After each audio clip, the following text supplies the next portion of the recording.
Mikel Arteta has gone on and really vocalized Arsenal's new signings in the January transfer window. He has addressed the squad depth of Arsenal on whether it's really apt to where he wants it to be or not. All that and more into this video. Good evening, guys. It's the 28th of December. Hope you're really having a fantastic day. It's Thursday, and we are here to obviously see ourselves really going on through. Yesterday, Chelsea won by 2-1. Madueke and Modric on target, and Man City came from behind to beat Everton by 3-1 at the Goodson's Park. And today we'll have some other huge games that are really coming in through that will be really broadcasting to you in here and bringing you the match reactions as far as that is really concerned. So Rokani David is my name. You can as well call me RD, and we're here to discuss loads of stuff that sports has gone ahead to throw to us. Let's start it off with this guy, Mikel Arteta, as we thank God for the gift of life and the Muslims, Barakallahu Fikum, and we cover you all in the precious blood of Jesus Christ, the Christians watching in this channel. Now, Arteta on Arsenal squad depth, he says, at the moment, it's very difficult because we are really short and have been very exposed for the last 6 weeks. Hopefully, we are going to get players back. In what condition and when is the question mark, because we've had some long-term injuries for certain players that give us a lot of versatility, and that's an issue. So he's confirming to us that Arsenal are really short of their squad depth. The squad depth is thinning every other day that passes by. And why is it thinning? Thomas Partey injury, Fabio Vieira, Julian Timber, Tomiyasu, 4 injuries. And by the way, you rather get a player who is not versatile, for example, like Bukayo Saka, because he won't play you any other position apart from where he plays right now, other than losing out a player like Tomiyasu who plays across that back four, players like Julian Timber who play across that back four, because if Thomas Partey is out, I understand very few Arsenal fans are really missing him because Declan Rice, Jorginho, El Nini can do the job. But it's very hard when a team like Arsenal goes to Liverpool and it really concedes that goal because of the incapability or the deficiency of the way Zinchenko defends. And trust me, Salah utilized the weakest foot advantage of Zinchenko, and he really chopped him to the right, because the right is the weakest foot of Zinchenko, and Zinchenko was sent to the byline, and Salah went ahead to obviously put that ball at the back of the net. If it was Tomiyasu, Salah doesn't get that chance. He would have gone ahead to be closed out very well, and it doesn't really close down that what. I think even if it was Julian Timber, Salah doesn't get that shot. He doesn't. So it shows you how Arsenal is affected by players like those being out. A versatile player will always come in through and fill in every position that you want. And secondly, you don't want to see these players played like that. Like Saliba played every game, you understand? He needs to be rested a little bit, And how is that possible? By having those versatile players available. So when he talks about being short of the squad depth of Arsenal, I really understand exactly what Mikel Arteta is really meaning, and hope you guys are really also getting it better and better and better. But all in all, it's really a hard-fought season for Arsenal, and they need to obviously energize. Now, what is the solution? Is he getting in new January signings or not? Arteta had the following to say about the January signings of Arsenal. When asked on the January transfer window, he said, "That's a different matter.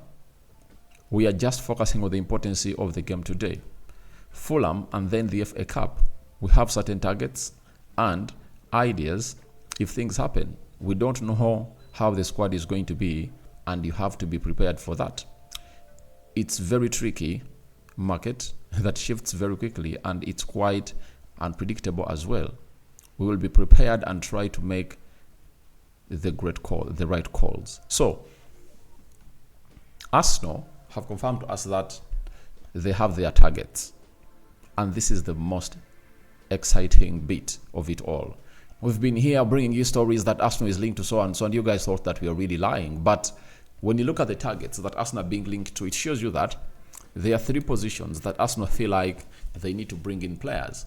First, Arsenal have been linked to several central defenders. Inacio, the defender of Borussia Dortmund, the defender of Real Sociedad, Sajibo, all those players have been linked to Arsenal, right? Then we go to the midfield. Douglas Luiz, Paulinho,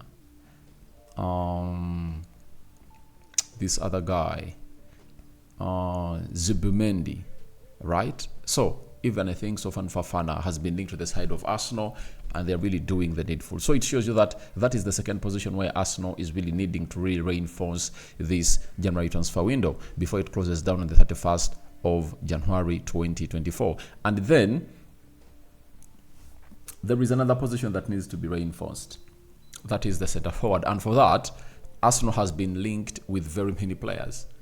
They've been linked to very many players. Ivan Toney, Santiago of Feyenoord. There is Rooney of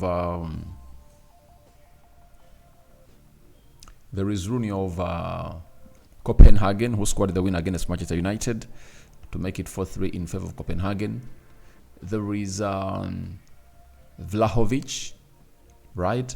There is Solanke. So Arsenal is linked to very many players, as far as those positions are concerned. So that means they're having their targets, but he says the January transfer window is unpredictable and these shift a lot. So he'll wait and see how that happens. And by the way, for the January transfer window, it's only easy for you to get a player if at all that player is going to hate to fall out with his teammates, like you saw Arsenal. Yeah, like you saw how Arsenal got Trossard. Secondly, when you are chasing in for a player who has like 6 months left out on his contract and he's going to be sold out on a free, like in the next 6 months, that is also possible. And the biggest of it all is when you have a big chunk of money. If you're a checkbook team, you can get any player like you want in January. Look at Chelsea. They went ahead to sign very many players in the January transfer window. I think they brought in Madueke, they brought in Mudryk at £86 million. They brought in Enzo Fernandez at £106 million. So I think that was it. That for Fafana in the mix. They brought in very many players, by the way. They went ahead to bring in like 6-7 players during the January transfer window, something that had never been seen before in world football as far as the January transfer window is really concerned, because it's like getting 1 or 2 and then you prepare yourself for the summer, because the summer is said to be the highest, spending transfer season of any club. But for Chelsea, they went ahead to obviously spend a lot of money during the January transfer window. So Arteta knows it very well that to be on top of the Premier League table, they need to reinforce, because teams like Liverpool might reinforce. Man City might go in for certain players. So Arteta is not really joking at this point, and he wants to see that he really gets his team where it deserves to be. And I would love to see him really get his targets, but it will depend on how much they have on the table to obviously execute these signings in there for you that we are talking about. So he has gone ahead and really confirmed onto that they are willing to obviously get in more players in the January transfer window. And in their position they are in, you need those players, because players like Thomas Partey have gone ahead to show out that they're really unreliable. Tomiyasu, you might need him, and he's going to be away. I think Arsenal are going to take the FA Cup serious. If they're going to be competing at 3 fronts, the Premier League front, the Champions League front, the FA Cup front, you anticipate a lot that they need not to be having lots of injuries, because that 2 games played per week can come in through and drain your team. That is it. And there are teams like Manchester United who are at 31 points, and if at all Arsenal wins today's game, they're going to be at 43 points, meaning that they're 12 points behind Arsenal, who are going to be playing 1 game per week. You get? So you need to really reinforce and really back up your squad, because you are going to be really facing the best, teams that have gone ahead to be resting for some time. So Arteta is really right. I talk about the Champions League. There is a story I'm going to bring to you here. Musiala has come out and really said lots of things about Arsenal and the Champions League. And it's very, very, very encouraging. If you're an Arsenal fan down there, that's why I always tell you, turn your notification bells on, because this is going to be a huge one that is going to excite you. Jamal Musiala, Bayern Munich. To me, he's one of the best players in the world, and he has gone ahead to speak out a lot. Now, Arteta, on if he wishes for Arsenal to be active in the window, he said, if there is something that we can improve, the squad and needs something that we can't fulfill with players here, then we're always going to be open to doing that because we want to be stronger. On the record, in the January transfer window of this year, Arsenal hit in for 3 players, Jakub Kiwior, Leandro Trossard, and Jorginho. And they've been very integral to this Arsenal squad. And we might see Arsenal go in for some good players and obviously see where they're obviously going to end. But I'd love to see them bringing in 1 or 2 because they need a lot. You know, if you can get Douglas Luiz, good. If you can get Pedro Neto, good. If Leroy Sen can cross to your side, that is really good because Arsenal needs other players of pure quality. You know, Arsenal is building a juggernaut. We all believe, and Arteta is really a vanguard of all this alongside Edu.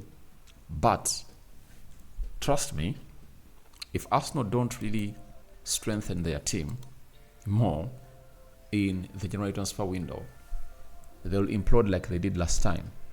Because you need to ask yourself, if Saliba gets an injury, will Julian Timber be ready to come in through and really play as a right back and Ben White shifts into the central defense, or Julian Timber will be played in the central defense?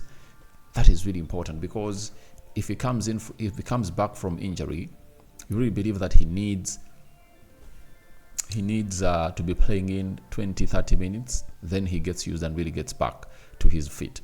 The beauty of Julian Timber is that he's still young and his body responds to treatment easily, and he has not been an injury-prone player. We all know that. Now Tomiyasu, because this other position, Arsenal has a variety that can really operate, but that defense is really very shite. You know, you can't, if you're not having Timber and Tomiyasu with you, then you're really lacking that versatility, you know, and very many games are going to come up, and it needs Arteta to make a decision, especially the game of Liverpool in the FA Cup at Emirates. I wouldn't play Zinchenko. I would go in for Jakub Kiwior, you know, because Kiwior is really a solid guy. He's solid, and he's defensively very, very nice. So that's what I had for you. Arteta's going ahead to confirm new January Arsenal signings incoming. You know, what's your thoughts about that? And who do you think Arteta should go on and really sign first during the January transfer window? May the living to God bless you abundantly. The Muslims Barakallahu Fikum. I sign out for now. See you later. Arsenal hosting West Ham is a big one happening tonight. Brighton, Tottenham Hotspur is also there. So it's going to be a roller coaster of matches. We sign out for now. See you later, my mates. Bye-bye.